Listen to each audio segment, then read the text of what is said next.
A todos, boa noite a todas, são 19h30. Vamos ouvir o clamor dos pobres e o clamor da terra? E aí, pessoal, tudo bem com vocês? Hoje o dia foi bem agitado, muita coisa. Eu e Mozinho levantamos muito cedo, né?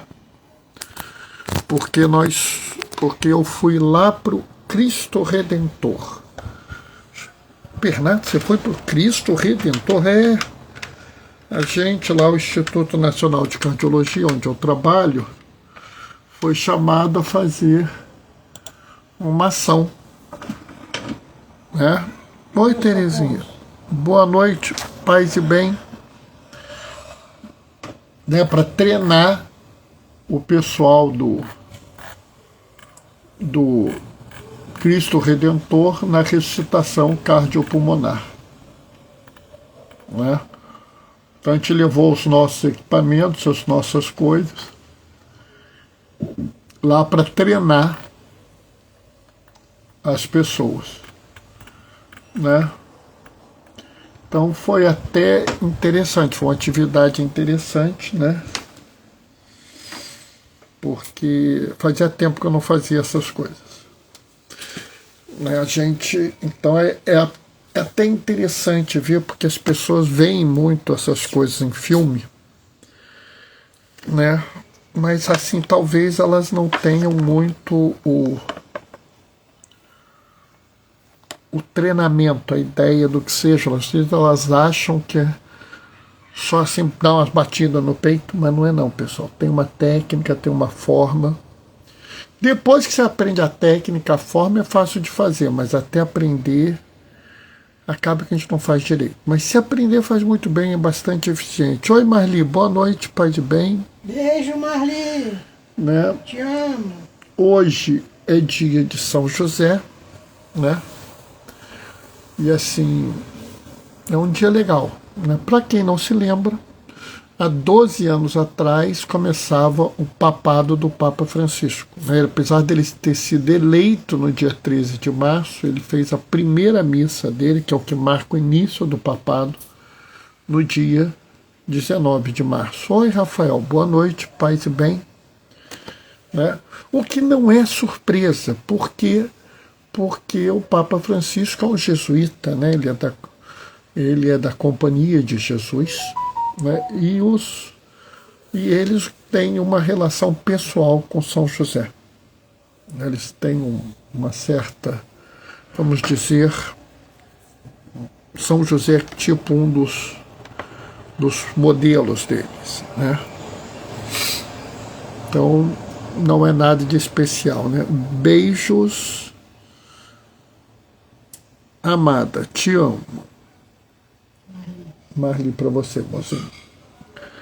Então, assim, a gente vai ter uma reflexão à parte hoje, né? Bernardo, você não podia ter preparado uma coisa especial para o dia de São José? Sabe, pessoal, eu sou um homem muito sincero. Hoje eu acordei, era 5 horas da manhã, me arrumei correndo, porque 6 horas da manhã a gente estava saindo. Né? Oi, Gracinha, boa noite, paz e bem. Beijo, Gracinha, te amo. Estava saindo do hospital para ir para o Cristo, ficamos no Cristo até 10 horas, né? Voltamos do Cristo até 10 horas, e aí eu tinha que preparar material, porque sexta-feira eu tenho aula para dar, amanhã é dia de plantão, então nem vou fazer live amanhã, então não dava para preparar muito mais coisa não. O diácono, ele tem, né, uma vida, vamos dizer, na igreja, mas tem uma vida civil e tem as atividades da família, né? Então vamos combinar, não dá às vezes para a gente ficar fazendo essas coisas, né? Ainda mais quando você tem assim algumas, vamos dizer, responsabilidades grandes, né? Boa noite, Mônica querida. Gracinha. Tá na hora, vamos começar. O Senhor esteja convosco. Ele está no meio de nós. Proclamação do Evangelho de Jesus Cristo, segundo Mateus.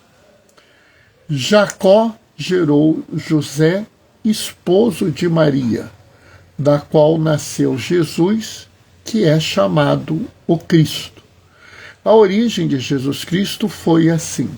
Maria, sua mãe, estava prometida em casamento a José, e antes de viverem juntos, ela ficou grávida pela ação do Espírito Santo. José, seu marido, era justo e, não querendo denunciá-la, resolveu abandonar Maria em segredo. Enquanto José pensava nisso, eis que o anjo do Senhor apareceu-lhe em sonho e lhe disse: José, filho de Davi, não tenha medo de receber Maria como tua esposa, porque ela concebeu pela ação do Espírito Santo. Ela dará à luz a um filho, e tu darás o nome de Jesus, pois ele vai salvar seu povo dos seus pecados. Quando acordou, José fez conforme o anjo do Senhor lhe havia mandado. Palavra da salvação. Enquanto eu estava lendo aqui, entrou um monte de gente. Entrou o Marcelo, boa noite, paz e bem. A Lena, boa noite, paz e bem. Te amo, Lena. E o Sotero, boa noite, Sotero, paz e bem. Bom, essa leitura, ela tem uma série de camadas, ela tem uma série de coisas a se colocar. E é interessante porque você tem alguns pulos durante a leitura, né? A igreja cortou alguns pedaços, mas esses pedaços não são cortados à toa. Eles estão lá na Bíblia, quem quiser ler a passagem toda, lê. Mas aqui há uma escolha de alguns versículos, e esses versículos não são à toa, né? A gente tem que tomar muito cuidado toda vez que a gente vê os versículos cortados. E a gente tem sempre que se lembrar que os livros foram inspirados por Deus, mas eles não foram escritos por Deus. É por isso que na Constituição Dogmática Dei Verbum do Concílio Vaticano II se afirma: a Bíblia é a palavra de Deus, escrita por homens, segundo o seu entendimento e segundo a sua cultura. Para a correta interpretação é necessário conhecer o gênero que é escrito. Por que eu estou falando isso? Porque Mateus escreve para judeus. Então é importante ele, por exemplo, dizer que Jacó gerou José. Por que é importante dizer que Jacó gerou José? Porque descendente de Davi. Mais que isso, amor.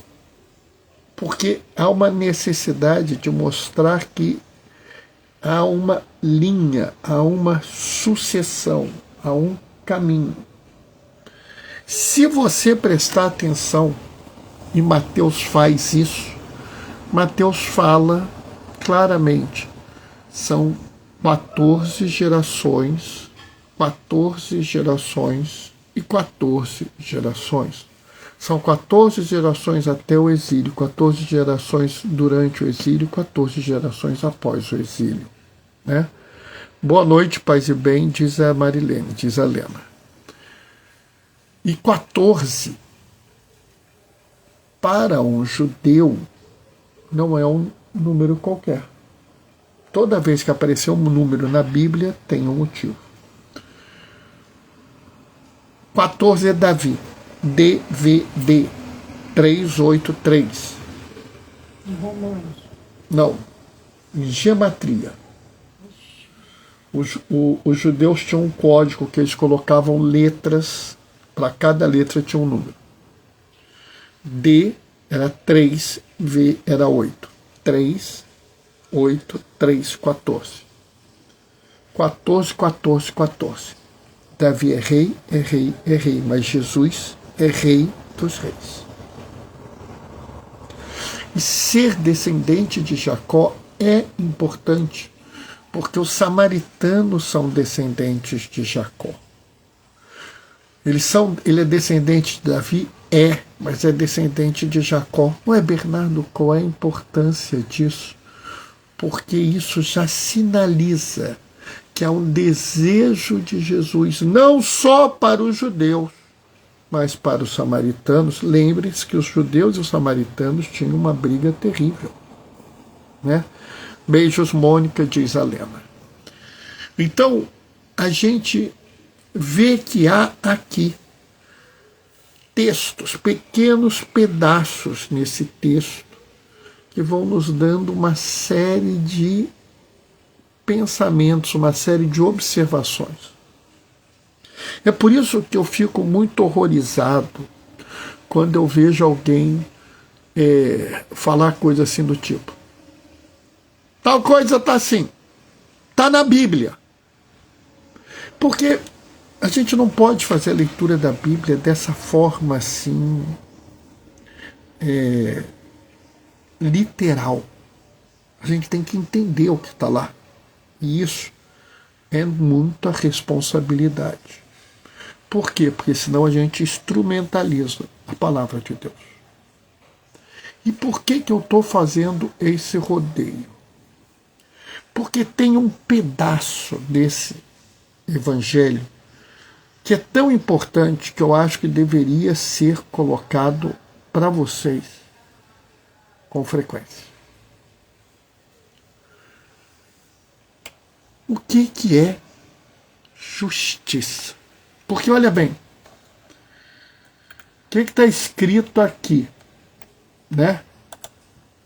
José, seu marido, era justo. O que é uma pessoa justa, amor?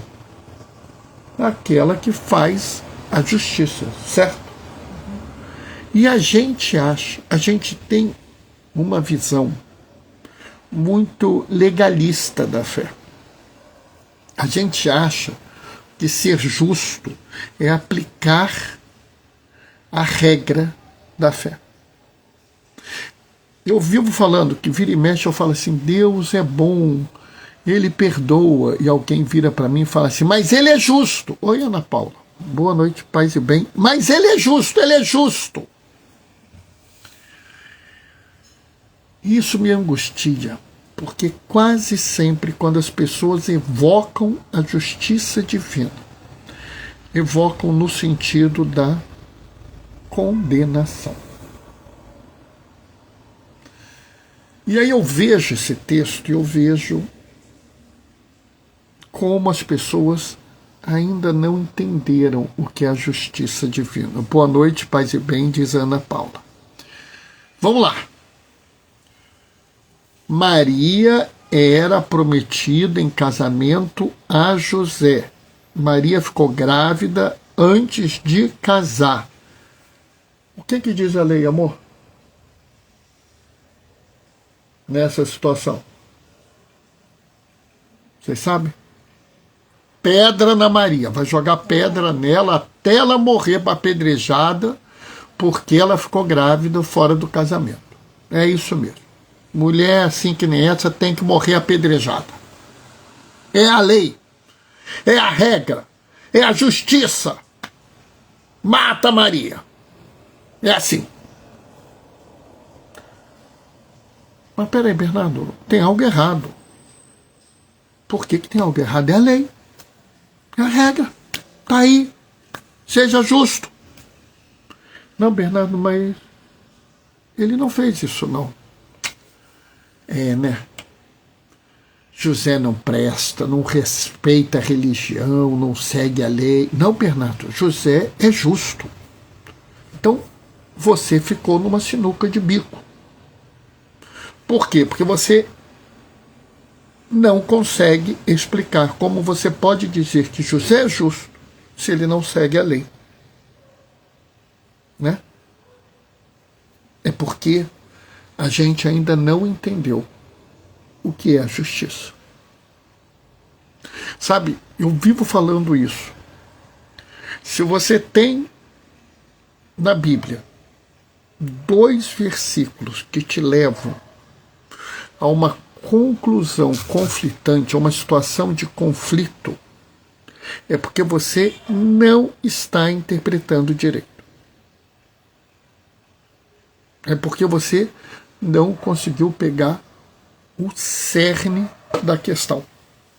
E isso está muito necessário nesses últimos dias, porque as pessoas estão fazendo reflexões rasteiras da Sagrada Escritura. Reflexão rasteira? É o seguinte, amor, a pessoa está fazendo um entendimento da Bíblia assim, muito fraco, muito despreocupado. Uma coisa assim, quase como se a Bíblia fosse um manual de instrução. É a pessoa que lê a Bíblia. Está escrito aqui, ó, está na Bíblia. Está escrito. Então é assim. E é muito gozado porque essas mesmas pessoas vira e mexe, condenam algumas coisas e querem passar um pano em outras. Então, por exemplo, é muito comum eu ouvir alguém: a Bíblia diz que não pode ter tatuagem. Onde é que está isso? Levítico 19, versículo 20 e tal. Você não leu o versículo, né? A leitura da Bíblia não é a leitura de um jornal, diz Fábio. Perfeito! Né? O Marcelo falando, Levíticos? Levíticos. Levíticos ou Levítico é um problema, porque é um livro lindo, maravilhoso, mas que a maior parte das pessoas não o lê de forma correta. Exatamente como disse o Sotero, ler Bíblia não é ler um jornal. Então vamos entender por que ele é justo. Ele olhou a lei, viu que deveria mandar matar Maria, mas ele resolve abandoná-la em segredo, ou rejeitá-la em segredo. Ou seja, ele traz para si a culpa da rejeição. Ele vira e fala assim: eu não quero mais casar com Maria, porque é um segredo. Ao fazer isso, ninguém poderá acusar Maria. Ele traz a culpa para ele traz todo o opróbio, todo o vexame, todas as acusações para ele. Mas, Bernardo, do jeito que ele pensa, quem errou foi Maria. Por que ele traz isso para ele? Porque ele sabia que na sociedade machista que ele vivia, se Maria fosse acusada, ela era morta. Se ele fosse acusado, ele ficaria mal falado. Ele prefere isso. Ele usa o dispositivo da lei para proteger a vida. Ele usa o dispositivo da lei para proteger a pessoa vulnerável. Ele ama tanto Maria que ele prefere ter a sua vida manchada a colocar a vida de Maria em risco.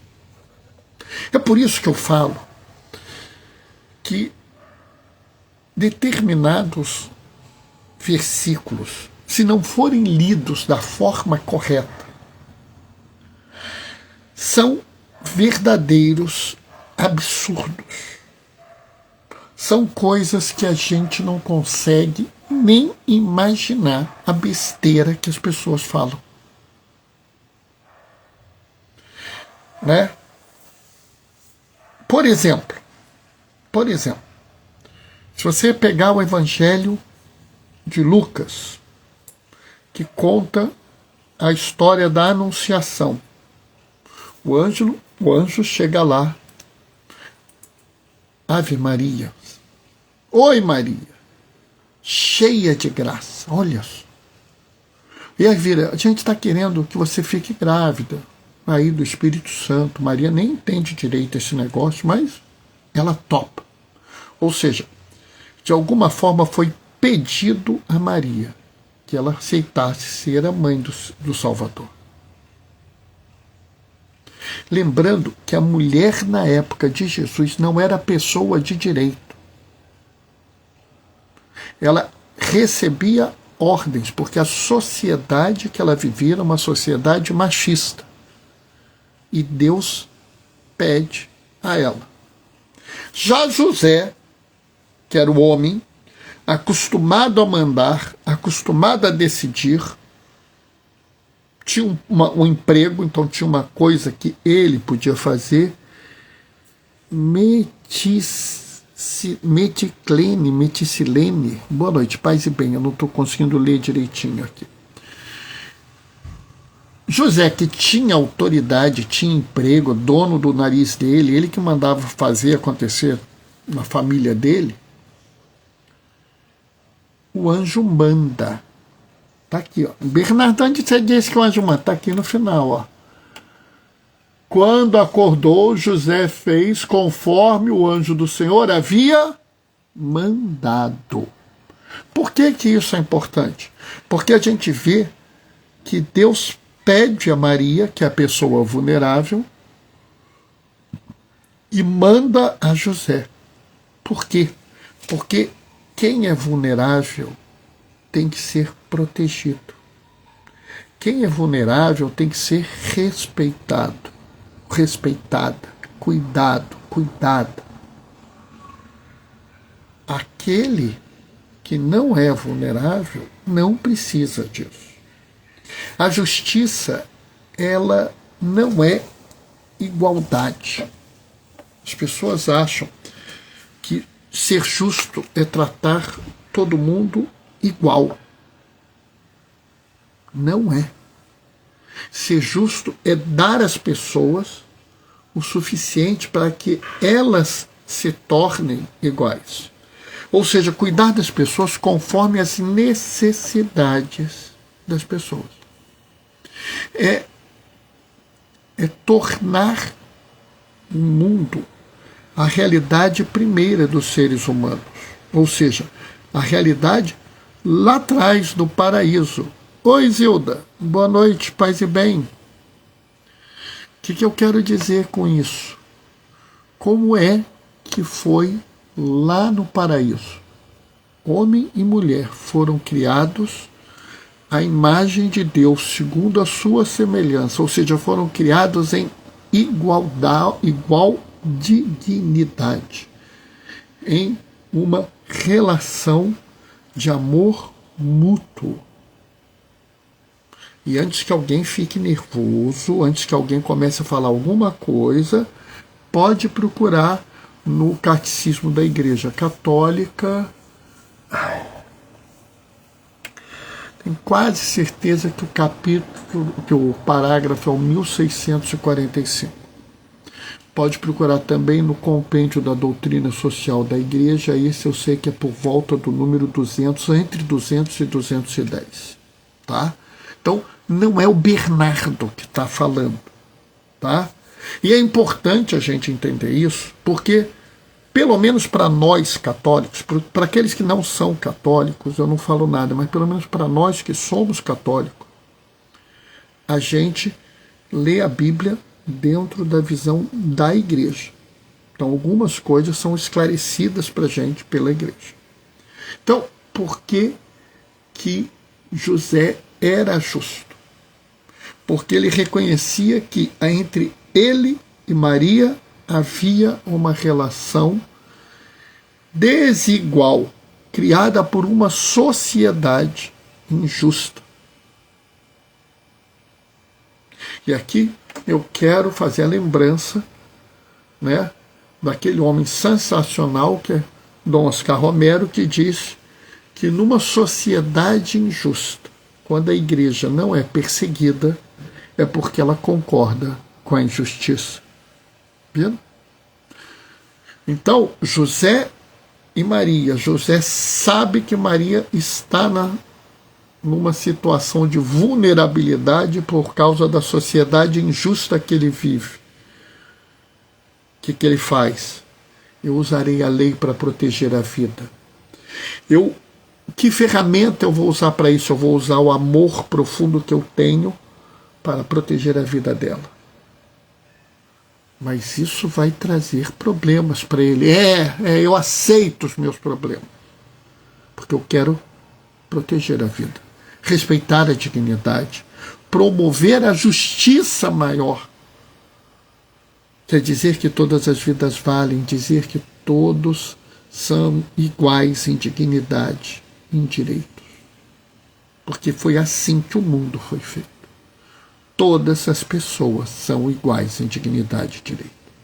Não há uma posição de mando, uma posição de autoridade, de hierarquia entre as pessoas, a não ser aquelas que a própria sociedade, dentro de suas injustiças, realiza.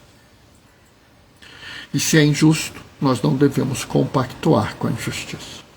Então ele usa a lei para proteger Maria. Depois, lhe é revelado. José deixa de ser burro, garoto. Esse aí é o Messias, aquele que você e sua comunidade estão esperando.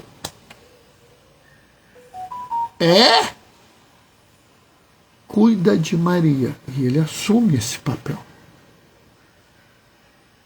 Ele traz para si a responsabilidade.